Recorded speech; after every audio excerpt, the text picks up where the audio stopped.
So, The Season for Flying Saucers is a story about the Gray family, a mother, father, and their two adult children, 29-year-old Noah Gray and 31-year-old Martha, his sister, and they're estranged. And due to an economic downturn, for the first time in 12 years, they're forced to live under the same roof for one summer. And they have no interest in reconciling. It's a purely practical arrangement. Once they've taken care of their individual circumstances, they're going to go on their separate ways. But the complication is that the father, Warwick, was abducted 13 years ago, and he's back in the old house. And it's the first time that they've seen him since that event. And additionally, unbeknownst to the rest of the family, the son, Noah, has been writing alien abduction poems on an old typewriter, requesting to be whisked away. He's lost all hope, and this is his dream now, and that is the starting premise for the story.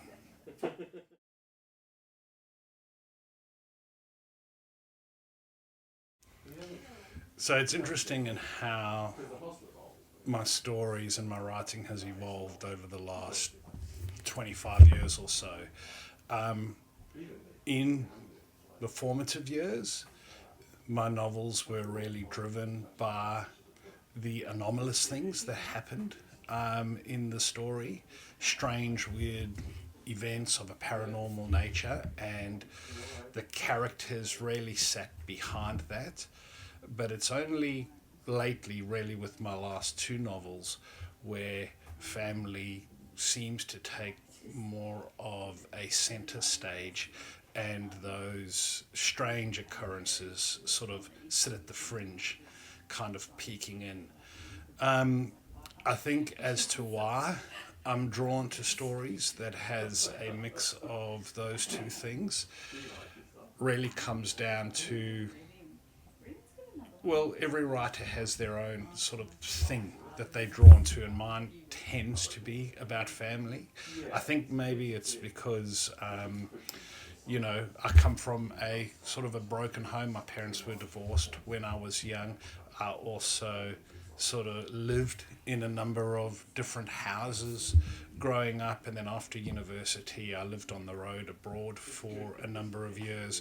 So the whole idea of a home is an elusive thing to me, and it seems to be the thing that I try to make sense of in my own writing.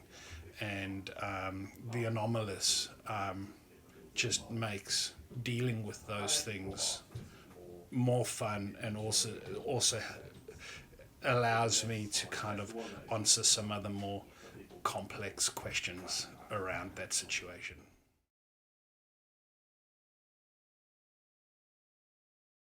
The home is an important motif in my writing. The house as a setting tends to be the stage where I'm most comfortable telling my stories.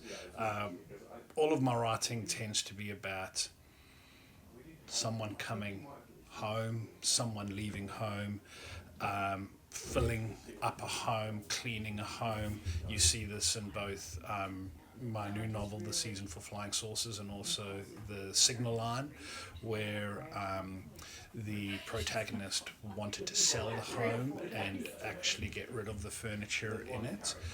And it's not something that I consciously go after. It tends to be something where 5 6 months into a project I sort of look up and go, oh, it's that thing again.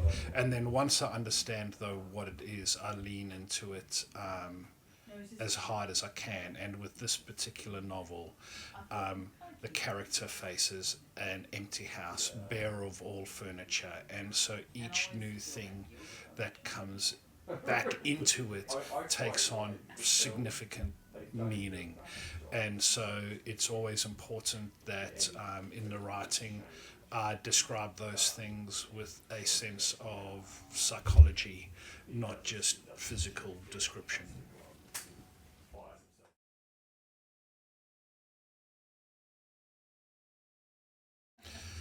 With the season for Flying Saucers, I was interested really in two themes: family and hope.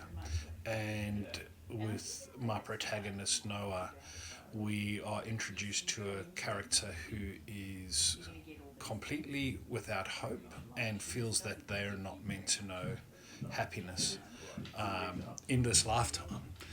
And through the journey of this story, we are accompanying this character as little by little they rekindle their hope and find new reasons for living in the minutiae of day-to-day life. And that's the journey that I wanted to take this character on. It seems to be an arc, a story type at the moment that I'm drawn to, that sort of U-shaped comedic structure where we dropped into a character's life really as things are about to go down and south, and we leave them as they rejoin their life, but they're completely different for the experiences they've had in between.